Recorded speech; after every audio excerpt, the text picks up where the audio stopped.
hacerte una pregunta, César, muy puntual, sobre un personaje, antes de profundizar en Cerrón y en todo el historial maquiavélico, maligno y despreciable que tiene detrás. Porque hay un personaje que se ha hecho mucho más resaltante en las últimas horas y del que tú ya has comentado también, que se llama Jaime Antesana, quien ha salido públicamente a declarar que esto es un atentado fujimorista relacionado al narcotráfico, porque según él, fuente Arial 12, el fujimorismo es narcotraficante. ¿Ok? Y te lo pregunto porque tú ya has hablado sobre él en el pasado, así que quisiera saber, por favor, que nos expliques quién es ese sujeto que se presenta como especialista en narcotráfico. Y bueno, Lisandro, además, Ibaña y amigos que nos están viendo, yo quiero empezar diciendo algo que quizás pocos conocen. Yo me debo, mi candidatura al Congreso se debe a los ciudadanos y ciudadanas del Braem. Yo soy congresista por Pangoa, por Vizcatán del N y por Río Tambo. Entonces, a mí nadie me va a contar un cuento. Vladimir Cerrón no pone un pie en esa zona. ¿Por qué? Porque los Asháninca, porque los comités de autodefensa, las rondas campesinas, rechazan públicamente a Vladimir Cerrón. Entonces, yo sí debo agradecer que de los 27.000 votos que yo obtuve, 11.000 votos son de Jauja y aproximadamente 15.000 votos o 12.000 votos representan a la zona Braem, a la zona que ha vivido el terrorismo, que sigue viviendo el terrorismo y aunque le pongan una pistola en la cabeza, ha votado por todo lo contrario a Vladimir Cerrón, tanto en la región como en el Congreso. Entonces ya ahí comenzamos con un termómetro de la realidad. ¿Por qué yo salgo comentando algo que quizás en Twitter muchos no entendían? Oye, ¿qué cosa le pasó a César? ¿Por qué dice que Jaime Antesana trabaja para Vladimir Cerrón? Bueno, les comento que en el año 2014, justamente también hubo, y eso es uno de los errores que la oposición de la región Junín cometió, postulamos 3 candidatos en grupos diferentes. Nidia Vilches por un lado, yo por otro lado, y Ángel Unchupaico por otro lado. Que Ángel Unchupaico, claro, era un personaje muy cuestionado y nadie se quería juntar a él, pero en realidad la oposición debió ir junta para ganarle a Vladimir Cerrón en primera vuelta. Entonces, se cometió este error y pasó Ángel Unchupaico a la segunda vuelta electoral del gobierno regional. Misteriosamente, apenas ocurrió esto, el señor Jaime Antesana, que no pone un pie en Huancayo, que nunca lo he visto caminando por Pangoa, nunca lo he visto caminando por Satipo, nunca me lo he encontrado en una radio en Río Tambo, y Río Tambo tiene una única radio en la punta de un cerro en Santa Cruz, donde tienes que ir con una 4x4 3 horas para llegar a la radio, si no, no llegas. Entonces me parece muy extraño que un señor que nunca ha caminado en nuestra tierra venga a decir, venga a pisar Huancayo solamente a dar una conferencia de prensa y a decir que hay un candidato que era narcotraficante y que él tenía la información, pero que no la podía brindar, y que además en primera vuelta había una exministra y un candidato joven narcotraficantes. Nunca dio nombres, porque es un cobarde, es un hombre que no merece realmente llamarse profesional, donde haber estudiado realmente es un sicario mediático. Es un sicario mediático contratado justamente por los grupos que dice que él, contra los que él lucha, los grupos vinculados al narcoterrorismo. Entonces, a mí me sorprendió muchísimo porque yo lo había visto en Antesana, en la Católica, y lo ponían pues como una persona muy seria, y de serio nada, pues en Junín a mí y a Nidia Vilches, que nunca hemos estado involucrados en nada, nos acusó en primera vuelta en 2014. Y dije, bueno, pasó así de campante con ese tipo de la nada, apareció y dio una conferencia de prensa en 2014. Antesana aparece en el 2016. En la campaña presidencial del 2016, él va a las plazas. Yo me acuerdo haberlo visto en las plazas diciendo que de los congresistas, la mitad eran narcotraficantes, de los congresistas de Fuerza Popular. Exacto. Y qué casualidad que el 2016, cuando hay una mayoría de Fuerza Popular, él también, de forma cobarde, dice, la mitad del Congreso es narcotraficante.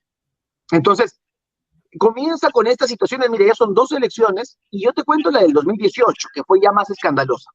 Tuvimos un proceso electoral interno, como digo, en la oposición. Éramos 4 o 5 movimientos regionales que nos unimos en un bloque de oposición que se denominó Caminemos Juntos por Junín. Hicimos las elecciones y aparecieron otros candidatos que eran afines al gobernador regional de turno, pero que finalmente en democracia no se quisieron sumar a nosotros y eran otra oposición, ¿no? El candidato de Contigo Junín, el candidato que era el exalcalde Pichanaki, el candidato de Junín Sostenible, que era el gerente general del gobernador regional de ese momento, y el candidato en ese momento también de Alianza para el Progreso, que era otra persona. Entonces, teníamos una candidatura de la oposición unificada y 3 candidaturas de la oposición suelta, por así decirlo. Bueno, el señor Antesana llegó en primera vuelta antes de que empiece la campaña y cuando Vladimir Cerrón se inscribió, él salió diciendo de que habían 4 candidaturas, una de un joven narcotraficante y 3 de candidatos encubiertos de los narcotraficantes que estaban postulando en estas elecciones y que todos tenían un color medio naranja.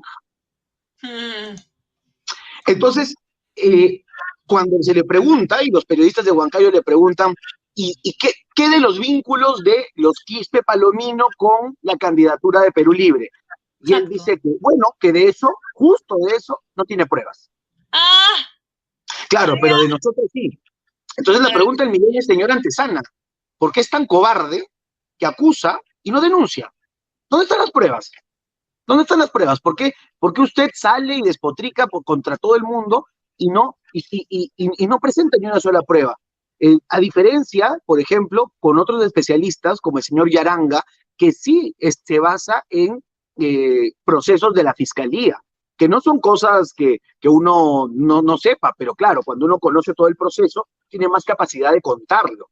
Pero el señor Antesana simplemente se le ocurre. ¿Por qué, si él sabía de que iba a haber un atentado supuestamente armado en el Braem, no dijo nada? ¿Por qué se demoró además horas en pronunciarse? Pero lo peor, ¿por qué no sabe quién lo hizo? ¿Por qué no lo acusa? A mí me parece que este señor ya en mi región tiene estos antecedentes. Tú, Lisandro, has comentado el tema del 2016 y realmente no sé qué credibilidad puede tener este señor. Bueno, para mí ninguna, evidentemente, pero lo están tomando como fuente, y lo están usando como el gran especialista antinarcotráfico, que él es el que sabe todo, es el único pelotudo que lo dice. Discúlpame el francés, pero yo soy así. Es un pata libre. Yo soy un pata libre. Pero el tipo se mancha honras, la tuya, la de Juan, la de Miguel, la de Pepito, la de Luchicho, la de todos, y no muestra una sola evidencia, no muestra una sola prueba, no hace una sola denuncia, no se sabe para quién trabaja ese especialista de narcotráfico, ¿para quién? ¿Para la policía? ¿Es un investigador privado? O quizás para el que mejor le pueda apoyar económicamente, porque, y lo digo como quizás, porque además ni siquiera lo he visto yo, como digo, ni siquiera hay evidencia de que él haya estado físicamente en el Braem. Yo sí, y tengo además la felicidad, como digo, de representar al Braem en el Congreso, porque Santo Domingo de Acobamba, que es un pueblo en donde todos los años hay asesinatos, y donde yo entraba a los pueblos con chaleco antibala. Entraba y a mí nunca me hicieron algo, porque la gente no es terrorista, la gente no está vinculada a las cosas malas, son agricultores, son padres de familia. Los ciudadanos en el Braem son igual de ciudadanos que los ciudadanos en Lima, sino que hay una mafia, un grupo que es asesino y que lamentablemente se ha concentrado ahí. Pero yo no lo veo al señor Antesana visitando los poblados del Braem y sacando información de primera fuente. Me parece que además cuestionar, y aquí hace un error, y les voy a comentar un tema que quizá también han visto, que lo ha comentado Dieter Columbus. La mesa directiva del Parlamento se ha negado a poner un pronunciamiento en donde califique de esto como ataque terrorista. Y esto es parte de una edulcoración de lo que significa el terrorismo. No es posible que tu ejército, tu comando conjunto de las Fuerzas Armadas, te diga que esto es un atentado terrorista, senderista, con partido y agrupación política ubicada, que es el militarizado Partido Comunista del Perú Sendero Luminoso, y tú cuestiones y digas, pero no sea, yo no le creo a mi ejército. No te ruquees.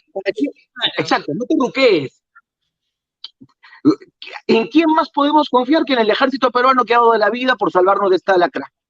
No, pero el ejército es fujimorista. Son represivos. Ellos son fujimoristas.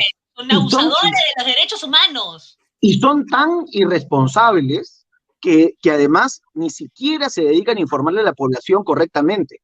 El máximo dirigente, jefe de las Fuerzas Armadas, no es el general Astudillo, es Francisco Sagasti.